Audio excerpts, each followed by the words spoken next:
मंगलमूर्ति महाप्रभु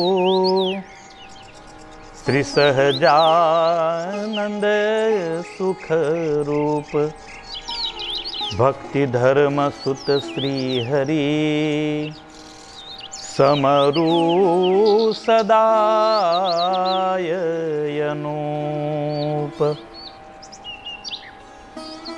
ओम श्री स्वामीनारायणाय नमो नमः। ओम श्री सरस्वत्यै नमो नमः।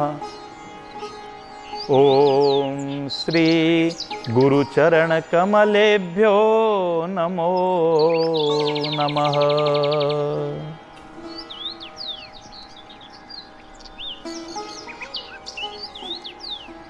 श्रीमद्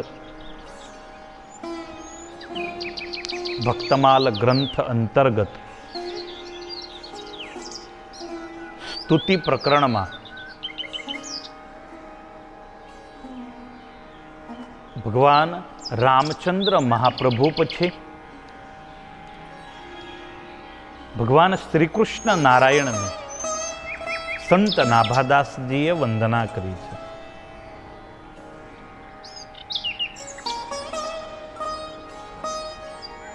स्वामीनारायण भगवान वचनामृत में एम कहे छे, भगवानना दरेक अवतारो गमे छे, परंतु कृष्ण अवतार प्रत्ये अमने विशेष रुचि है। कारण आ अवतार में परमात्माए तमाम कलाओ एना दर्शन कराव्या छे। द्विभुज थया, चतुर्भुज थया, सहस्त्रभुज थया, विश्वरूप रूपे दर्शन कराव्या। एक कला एवी नथी जे कृष्ण स्वरूप अवतार में परमात्माए न बतावी होय।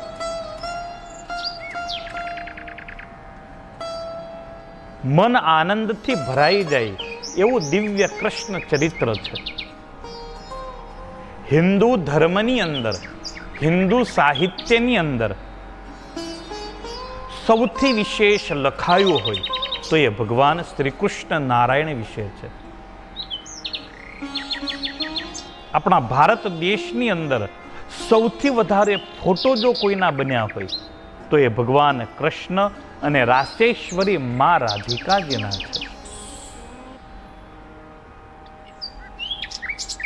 जारे जारे आ पृथ्वी उपर अधर्म फैलाय छे,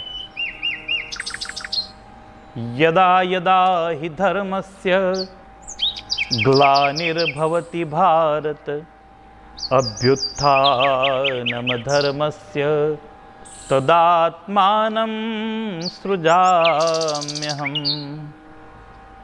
परित्राणाय साधूनां विनाशाय च दुष्कृतां धर्म संस्थापनार्थाय संभवामि युगे युगे। परमात्माए आवવાનો हेतु स्पष्ट कर्यो। रमत गमत करवा भगवान न आवे, परंतु भगवाननो मुख्य हेतु, मुख्य ध्येय छे धर्मनी स्थापना करवी। धर्मनी स्थापना थाय तो सहजे सहजे दरेक जीवात्मा ने सुखनी अनुभूति थाय छे। परमात्मानो आ श्रीकृष्ण अवतार ए द्वापर युग में थयेलो अवतार है। आगळ सांभळ्युं ए भगवान रामचंद्र महाप्रभुनो अवतार ए त्रेतायुगनी अंदर थयेलो अवतार है। द्वापर युगनी अंदर पवित्र श्रावण मास जे अत्यारे चाली रह्यो छे ए श्रावण मास में वदी अष्टमीना दिवसे मथुराना कारागृहमां मां देवकी पिता वसुदेव थकी भगवान नारायणનું प्रागट्य थयुं। भगवान श्रीकृष्णए અનેક અસુરોનો સંહાર કર્યો. અસુર નાશનો પ્રારંભ પરમાત્માએ પોતાના પ્રાગટ્યના 3જા દિવસ પૂતનાથી કર્યો. 6ઠ્ઠા દિવસ પૂતનાથી કર્યો. પૂતના જે પવિત્ર નથી એને પૂતના કહેવાય છે. જે અવિદ્યા છે એને પૂતના કહેવાય છે. નથી અને દેખાય છે એને પૂતના કહેવાય છે. ભગવાન શ્રી કૃષ્ણચંદ્રની દયાળુતા સુખદેવજી મહારાજે વર્ણવતા એવું લખ્યું. અહો બકીયમ સ્તનકાલકૂટમ જિઘાંસયાપાય યદપ્ય સાધ્વી લેભે ગતિમ ધાતૃચિતામ તતોન્યમ કમવાદયાલુમ શરણમ વ્રજેમ. આવા પરમાત્માને મૂકી અને કોના શરણે જવું? જે પરમાત્માએ ઝેર લગાવી મારવા આવેલી પૂતનાને પણ માં જેવી દિવ્ય ગતિ આપી. આ પરમાત્માની દયાળુતાને સૂચવે છે. પરમાત્માની અદ્ભુત રૂપ મોહિની. પરમાત્માના ગાયો ચારવાના પ્રસંગે સુખદેવજી મહારાજ એવું લખે છે.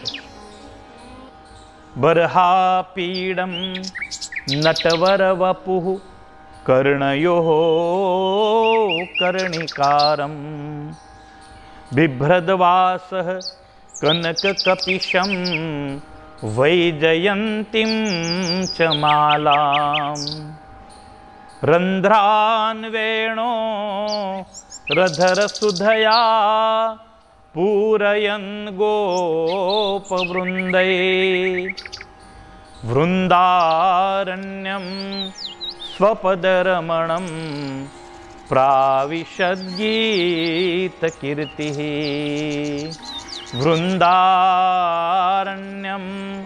સ્વપદરમણમ પ્રાવિશદ્ગીતકીર્તિ. અનેક મિત્રોની સાથે આખો દિવસ ગાયો ચરાવી, વાછરડા ચરાવી, થાક્યા પાક્યા ભગવાન શ્યામ સુંદર જ્યારે વ્રજમાં પ્રવેશ કરે છે ત્યારે પરમાત્માની એ અદ્ભુત રૂપ મોહિનીનું સુખદેવજી મહારાજે વર્ણન કર્યું. સદગુરુ મુક્તાનંદ સ્વામીએ આ જ વર્ણનને કીર્તનની અંદર વર્ણવ્યું.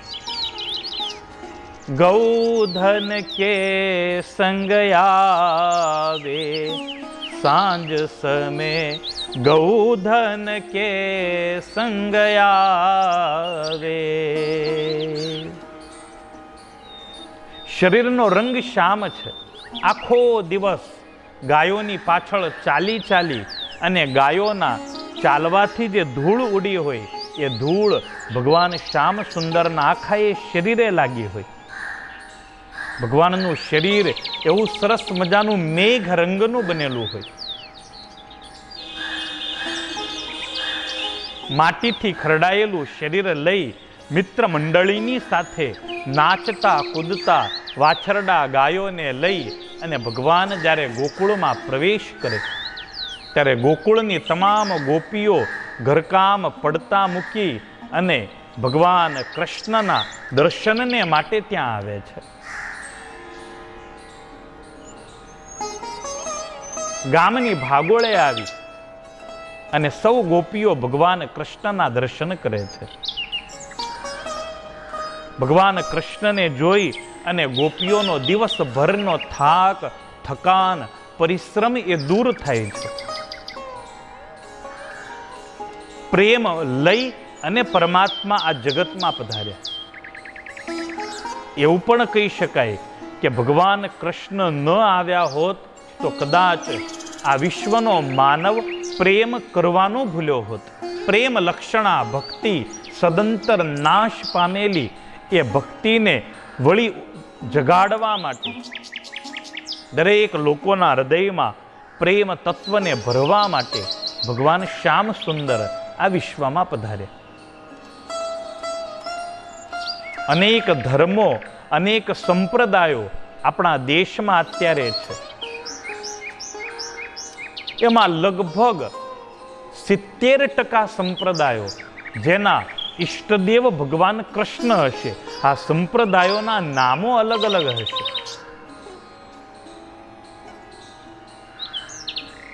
એ જે સ્વરૂપને માનતા હશે એ સ્વરૂપ પણ અલગ હશે,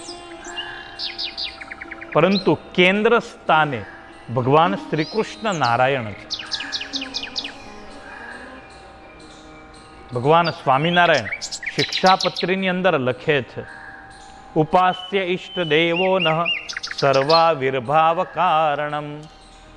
ભગવાન કૃષ્ણ કેવા? શ્રી કૃષ્ણ પરમ બ્રહ્મ ભગવાન પુરુષોત્તમ. એ ભગવાન કૃષ્ણ સ્વયં પુરુષોત્તમ નારાયણ છે અને એ કૃષ્ણને અમે અમારા ઈષ્ટદેવ માનીએ છીએ. અમારા સંપ્રદાયના જે આશ્રિતો છે એમના પણ એ ઈષ્ટદેવ છે. ભગવાન શ્રીહરિએ ગામો ગામ જ્યાં મંદિરો કર્યા એ તમામ મંદિરોમાં ભગવાન શ્રી કૃષ્ણ નારાયણના અદ્ભુત દિવ્ય અલૌકિક સ્વરૂપોની સ્થાપના કરી. વડતાલમાં લક્ષ્મી નારાયણની સ્થાપના કરી તો સત્સંગી દીવન શતાનંદ સ્વામીની કલમે લખ્યું, કૃષ્ણ અને રૂકમિણીને સાથે પધરાવી લક્ષ્મી નારાયણ એવું નામ આપ્યું. ધોલેરાની અંદર મદન મોહનજી મહારાજ, ત્યાં પણ રાધિકાજી સાથે છે. ગઢપુરમાં ગોપીનાથજી મહારાજ, ત્યાં પણ રાધિકાજી સાથે છે. જુનાગઢની અંદર રાધારમણ દેવ, ત્યાં પણ રાધાની સાથે ભગવાન શ્યામ સુંદરની સ્થાપના કરી. કૃષ્ણ અવતાર એ સર્વલોક ભોગ્ય અવતાર છે. અનેકને મારવા, અનેક અસુરોનો સંહાર કરવો. પૂતનાથી શરૂઆત થઈ. પૂતના પછી આવ્યો અઘાસુર, બકાસુર, તૃણાવર્ત, શકટાસુર, કેશી દૈત્ય, વ્યોમાસુર. અનેક અસુરોને પરમાત્માએ પોતાના બાલ્યકાળ દરમિયાન વૃંદાવનમાં મારેલા છે. અને વૃંદાવનની વિશેષતા એ હતી, વૃંદાવનમાં પરમાત્મા 11 વર્ષ રહ્યા, અનેક અસુરોને માર્યા, પણ ક્યારેય પરમાત્માએ વૃંદાવનના નિવાસ દરમિયાન ન સુદર્શન ચક્ર ધારણ કર્યું, ન પરમાત્માએ કોઈ હથિયાર ધારણ કર્યું. આ પરમાત્માની, આ અવતારની અને વૃંદાવન નિવાસની વિશેષતા છે.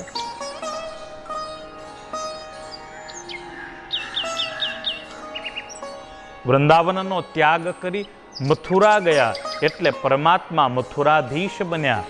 મથુરાની અંદર જરાસંધ વિગેરે યાદવો વિગેરે પાપીઓને પરમાત્માએ પરાજિત કર્યા. કંસનો વધ કર્યો, યાદવોને સુખિયા કર્યા. જરાસંધના ત્રાસથી મથુરા છોડી અને દ્વારિકા નગરીમાં પરમાત્મા નિવાસ કરીને રહ્યા અને દ્વારિકાને પોતાનું મુખ્ય ધામ બનાવ્યું. ભગવાન કૃષ્ણની જે જીવન ઝરમર છે એ બહુ જાણવા જેવી અને માણવા જેવી છે. સંતો એવું લખે છે કે કૃષ્ણ વિશે બોલવું અને કૃષ્ણ વિશે જાણવું. સામાન્ય વ્યક્તિ જ્યારે એવો પ્રયાસ કે પ્રયત્ન કરે ત્યારે એવું કહી શકાય કે કીડી દરિયાનો તાગ લેવા નીકળી. કૃષ્ણ વિશે બોલવું એટલું અઘરું છે. કૃષ્ણ ચરિત્ર બહુ વિશાળ છે અને અડધા કલાકનો એ વિષય પણ નથી. ભાગવતજીની કથા હોય એમાં બરાબર ચોથા દિવસે કૃષ્ણ પ્રાગટ્ય થાય ત્યારથી લઈ અને સમાપ્તિ થાય ત્યાં સુધી માત્ર અને માત્ર ભગવાન કૃષ્ણના ચરિત્રો આવે છે. ભગવાન કૃષ્ણ માટે કોઈ કાર્ય અશક્ય નથી. એ પરમાત્મા છે. આપણા માટે આપણી મર્યાદાઓ છે. વધીને આપણે 2 તેલના ડબ્બા ઉપાડી શકીએ, જ્યારે કૃષ્ણ આખો ગોવર્ધન ઉઠાવી લે છે. અમર્યાદ શક્તિ છે, એના શક્તિની કોઈ મર્યાદા નથી. અશ્વત્થામાના અસ્ત્રથી દુખી એવી ઉત્તરા જ્યારે ભગવાન કૃષ્ણને યાદ કરે છે, ત્યારે પરમાત્મા ઉત્તરાના ગર્ભમાં પ્રવેશી અને એના ગર્ભની રક્ષા કરે છે. એમના માટે ન કોઈ મર્યાદા છે, એમના માટે ન કોઈ બંધન છે, એમની અમર્યાદ શક્તિ છે. એ પરમાત્મા જ્યારે દ્રૌપદીજીએ યાદ કર્યા,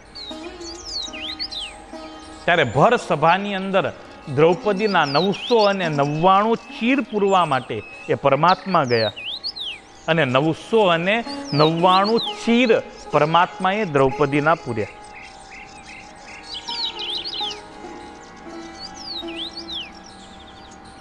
એ પરમાત્માની વિશેષતા છે. તો કૃષ્ણ અવતાર એ અનેક વિશેષતાઓથી સભર અવતાર છે.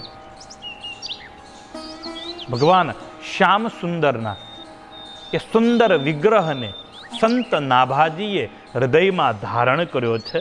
ભગવાન શ્યામ સુંદરને વંદના કરી છે. 16,108 પત્નીઓની સાથે પરમાત્માનું પરણવું, પરમાત્માએ એમની સાથે લગ્ન કરવા એ ભગવાન કૃષ્ણના જીવનની વિશેષતા હતી. જીવનમાં ક્યારેય ન રડવું એ પણ ભગવાન કૃષ્ણના જીવનની વિશેષતા હતી. આ બાલ્યાવસ્થામાં ઘણીવાર માં મારે ત્યારે ઠાકોરજી રડ્યા છે, ક્યારેક રિસાઈ ત્યારે ઠાકોરજી રડ્યા, પણ પોતાના દુઃખને લઈ અને ભગવાન ક્યારેય રડ્યા નથી. અસંખ્ય દુઃખોને પોતાના હૃદયની અંદર દબાવી અને જગતને હંમેશા પોતાના હાસ્યના પરમાત્માએ દર્શન કરાવ્યા એ ભગવાન કૃષ્ણના જીવનની વિશેષતા છે. જીવનના અંતિમ પડાવમાં અર્જુનને દિવ્ય જ્ઞાન આપવું, સુંદર મજાના તીર્થની અંદર, ક્ષેત્રની અંદર બેસી અને અર્જુનને સુંદર દિવ્ય જ્ઞાન આપવું, ઉદ્ધવજીને જ્ઞાન આપવું. શ્રીમદ ભાગવતનો 11 સ્કંદ, 11મો સ્કંદ જેનાથી ભરેલો છે. ઉદ્ધવને પોતાનું જ્ઞાન પરમાત્માએ જીવનના અંતિમ ક્ષણ સુધી કૃષ્ણ પ્રવૃત્તિશીલ રહ્યા. જન્મ્યા ત્યારથી લઈ અને પોતે અંતિમ શ્વાસ લીધો ત્યાં સુધી પરમાત્માએ કર્મ કર્યું. કર્મ વગર ભગવાન ક્યારેય ન રહ્યા, નિષ્કર્મી ન રહ્યા. એ પરમાત્માની વિશેષતા છે.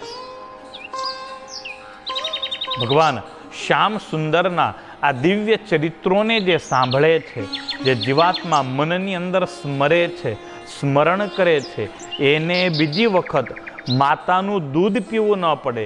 કહેતા એ જીવાત્માને આ સંસાર સાગરમાં આવવું જવું એ ટળી જાય, કારણ ભગવાનની કથા એટલી દિવ્ય છે, પરમાત્માના ચરિત્રો એટલા દિવ્ય છે.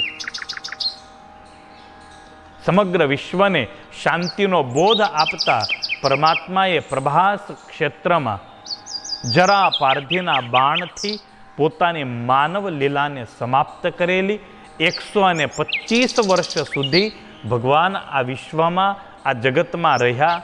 ભગવાન કૃષ્ણએ આપેલું ગીતાનું જ્ઞાન આજે આપણી ભારતીય સંસ્કૃતિમાં સૌથી મોખરે છે. ગીતાને હિન્દુ ધર્મનું મુખ્ય શાસ્ત્ર આજે માનવામાં આવે છે. આપણે એવી માન્યતા ધરાવીએ છીએ કે શ્રીમદ ભગવદ્ ગીતા ઉપર હાથ મૂક્યા પછી હિન્દુ ક્યારેય ખોટું ન બોલે. એ ભગવાન કૃષ્ણના મુખ કમળમાંથી નીકળેલી મહાભારતના એક કાદવમાં ખીલેલું એક સુંદર કમળ છે, જેને આપણે શ્રીમદ ભગવદ્ ગીતા કહીએ છીએ. એના 18 અધ્યાયમાં પ્રચુર જ્ઞાન ભગવાન કૃષ્ણએ અર્જુનને પીરસ્યું. ગીતાજીના માધ્યમથી જ પરમાત્માએ વિશ્વરૂપના દર્શન કરાવ્યા. ગીતાજીના માધ્યમથી જ અધ્યાત્મ યોગ, ભક્તિ યોગ, વિભૂતિ યોગ, પુરુષોત્તમ યોગ, સંન્યાસ યોગ વગેરેના પરમાત્માએ સમાજને બહુ સરળ ભાષામાં દર્શન કરાવે. આ સમાજ, આ સમગ્ર વિશ્વ ભગવાન કૃષ્ણનું અત્યંત ઋણી છે, જે પરમાત્માએ આપણને પ્રેમ કરતા શીખવાડ્યું. કૃષ્ણ વિશે ઘણું બધું બોલી શકાય, કૃષ્ણ વિશે ઘણું બધું લખી શકાય, પરંતુ અહીંયા કથા કૃષ્ણની નથી, કૃષ્ણ ભક્તોની કરવાની છે. એટલે કૃષ્ણ ચરિત્રના પાવન ચરણોમાં વંદના કરી, પ્રણામ કરી અને સંત નાભાજીએ પરમાત્માનો આગળનો અવતાર, જેને બુદ્ધ અવતાર કહેવામાં આવે, એ ભગવાન બુદ્ધને વંદના કરી.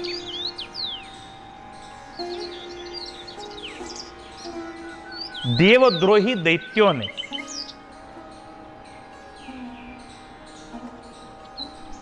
તમોગુણી યજ્ઞ કરતા જોઈ તેમને મોહિત કરવા માટે પરમાત્માએ બુદ્ધ અવતાર ધારણ કર્યો. એક કથા એવી પણ છે કે દેવો બહુ સુખી છે. જ્યારે હોય ત્યારે દેવોને લીલા લેર રહેતી. અસુરોએ દેવરાજ ઇન્દ્રને પૂછ્યું, હે દેવરાજ, તમારા સુખનું રહસ્ય શું? તમે આટલા બધા સુખી કેમ થાઓ છો? ત્યારે ઇન્દ્રએ કહ્યું, અમે ધર્મ પાળીએ છીએ, અમે વેદ આજ્ઞાનું પાલન કરીએ છીએ, અમે અહિંસામય યજ્ઞ કરીએ છીએ, માટે અમે સુખિયા છીએ.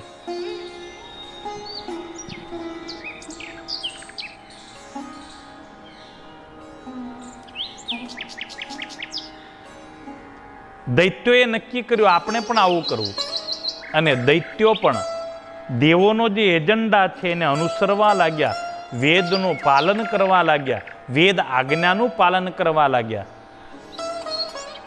સુંદર મજાના યજ્ઞો કરવા લાગ્યા. પરિણામ સ્વરૂપ દૈત્યો સુખી થવા લાગ્યા. પણ દૈત્યો જે કંઈ કરતા એમાં તમોગુણ છે. એ યજ્ઞ કરે તો ધ્યેય એક જ રહેતું, દેવોને હેરાન કરવાનું. એ કોઈ પણ કામ કરે તો એના અંતમાં એમનું ધ્યેય દેવોને હેરાન કરવાનું, તમોગુણી ધ્યેય અને લક્ષ્ય હતું. ગમે એટલો સારો અસુર હોય, પરોપકારી અસુર હોય, પણ એ સામાન્ય માનવ માટે પરોપકારી રહેતો, સામાન્ય માનવ માટે એ સારો રહેતો, પણ દેવોનું નામ આવે એટલે એની અંદર એનો જે રાક્ષસી ભાવ છે એ તરત જ જાગી જતો. દૈત્યો બળવાન થયા, પરિણામે દેવો ચિંતિત થયા, પરમાત્માના શરણે ગયા. કારણ બળવાન થયેલા દૈત્યોએ ધીરે ધીરે સ્વર્ગ ઉપર કબજો કરવા માંડેલો.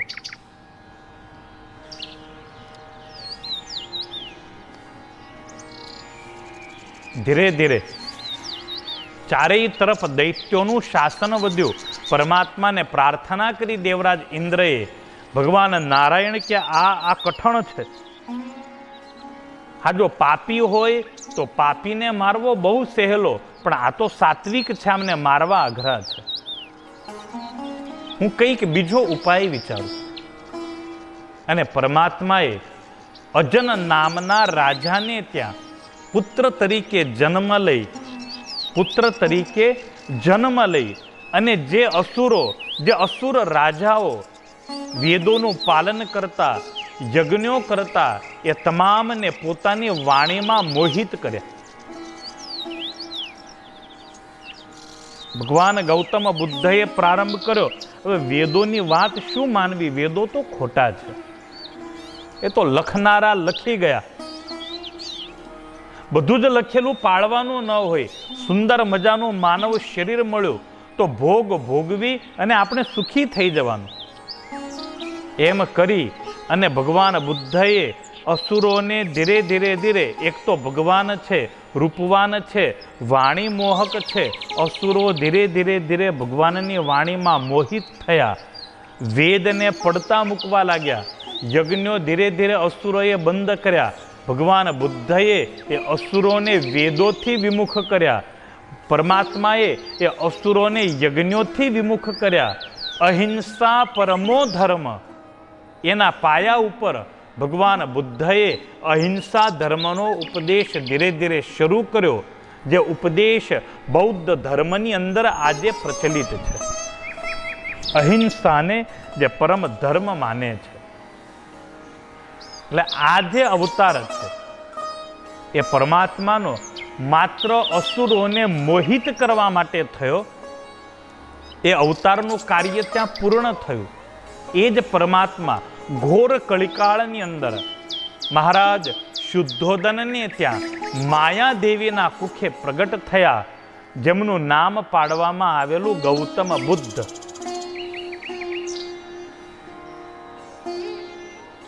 ભક્તમાલ ગ્રંથની અંદર એક એવી પણ વ્યાખ્યા કરવામાં આવી કે અજનના પુત્ર બુદ્ધ અને શુદ્ધોદનના પુત્ર બુદ્ધ, આ બંનેમાં ડિફરન્સ છે, અલગ અલગ છે. હા, બંને પરમાત્માના જ અવતાર છે, પણ દેવોને મોહિત કરનારા જે બુદ્ધ થયા એ અજનના પુત્ર થયા. અને એ જ અજનના પુત્ર બુદ્ધ એ પાછા કળિકાળની અંદર આવ્યા શુદ્ધોદન મહારાજને ત્યાં પુત્ર બનીને, જેમણે પોતે અધૂરો મૂકેલો બૌદ્ધ ધર્મ આ સમગ્ર વિશ્વની અંદર પ્રસારિત કર્યો. પેલા અવતારમાં વેદોનું ખંડન કરેલું, અહિંસાનું ખંડન કરેલું, દૈત્યોને બગાડી મૂકેલા. એ જ પરમાત્મા બુદ્ધ બનીને આવ્યા શુદ્ધોદનને ત્યાં. અહિંસા પરમો ધર્મ એ સૂત્રને લઈ અને સમગ્ર વિશ્વમાં એમણે બૌદ્ધ ધર્મનો પ્રચાર કર્યો.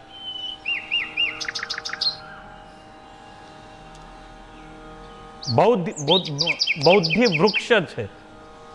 ભગવાન બુદ્ધની બહુ સુંદર કથાઓ સમાજમાં પ્રચલિત છે. અનેક શિષ્યો ભગવાન બુદ્ધના છે.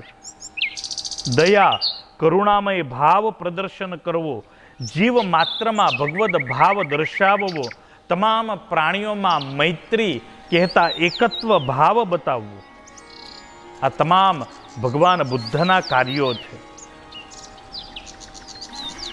ભગવાન બુદ્ધએ બહુ સુંદર અહિંસા ધર્મનું પ્રતિપાદન કર્યું. સમ્રાટ અશોક એ ભગવાન બુદ્ધના શિષ્ય છે. એમણે બૌદ્ધ ધર્મ સ્વીકારેલો અને હિંસાનો ત્યાગ કરેલો. ભગવાન બુદ્ધએ અહિંસાનો પાયો એટલો મજબૂત નાખ્યો કે સમાજ ધીરે ધીરે ધીરે અહિંસાવાદી થયો. એનું પરિણામ એ આવ્યું કે બહારથી યવનો આવ્યા, બહારથી અનેક ફિરંગીઓ આવ્યા. એ તમામે હિન્દુ સંસ્કૃતિ ઉપર પ્રહારો કર્યા, પણ અહિંસક બનેલો સમાજ પોતાની રક્ષા ન કરી શક્યો. અહિંસક બનેલો સમાજ હાથમાં તલવાર ઉઠાવી ન શક્યો. પરિણામે મોગલો આવી ગયા, મોગલોના શાસન આવી ગયા, ફિરંગીઓના શાસન આવ્યા, અંગ્રેજોની હુકુમત આવી. એમાં મહદ અંશે આ અહિંસા ધર્મ પણ કારણભૂત હતો. આ અહિંસા એ પરમ ધર્મ છે, પણ વાત જ્યારે પોતાના ધર્મ ઉપર આવતી હોય ત્યારે તો હિંસા એને જ પરમ ધર્મ માનવામાં આવે છે. જ્યારે કોઈ તમારા ધર્મ ઉપર પ્રહાર કરે ત્યારે જો અહિંસાને પકડીને બેસી રહીએ તો આપણા જેવો કોઈ પાપી નથી. એક ગાયને કોઈ મારતું હોય અને ત્યાં તમે અહિંસા ધર્મ પકડી રાખો તો તમારા જેવો કોઈ પાપી નથી. હા, તમને શક્તિ છે તો એ ગાયની રક્ષા કરવા માટે તલવાર લઈને કૂદી પડો, એ ગાયની રક્ષા કરો. એમાં કદાચ એકાદ બે કપાય તો એમાં કોઈ પાપ નથી, કારણ ગૌ રક્ષા એ આપણો મુખ્ય ધર્મ છે. ભગવાન બુદ્ધએ માર્ગ તો બહુ સુંદર બતાવ્યો, પરંતુ ઘણીવાર શાસ્ત્રોએ બતાવેલો માર્ગ ક્યારે અનુસરવો અને ક્યારે ન અનુસરવો એ આપણા વિવેક બુદ્ધિ ઉપર આધારિત હોય છે. ભગવાન બુદ્ધએ સુંદર મજાના અહિંસામય ધર્મનું સ્થાપન કર્યું. પૃથ્વી ઉપર સુખ અને શાંતિ પ્રસરાવી. પરમાત્માના આ બુદ્ધ અવતારના પાવન ચરણોમાં વંદના કરી. સંત નાભાદાસજી બુદ્ધ અવતાર પછી કલ્કી અવતારને પ્રણામ કરે છે. એ કથા આપણે આગળ સાંભળીશું. હરિસંકીર્તન સહ કથાને વિરામ. સ્વામિનારાયણ ભગવાન કી જય. ભારત માત કી જય. નર્મદે માત કી જય.